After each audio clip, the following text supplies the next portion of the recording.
મારી ધાર નો તલવાર મારી જુગ પેલાની વો જોગણી આવો બા તું બેઠી હોય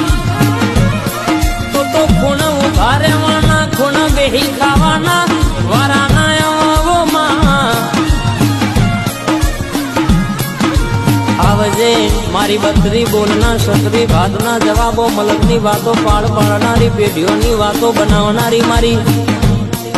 ગોમના ટોળોએ બેહનારી અરર ગોમનું ધાર્યું કોમ પાડ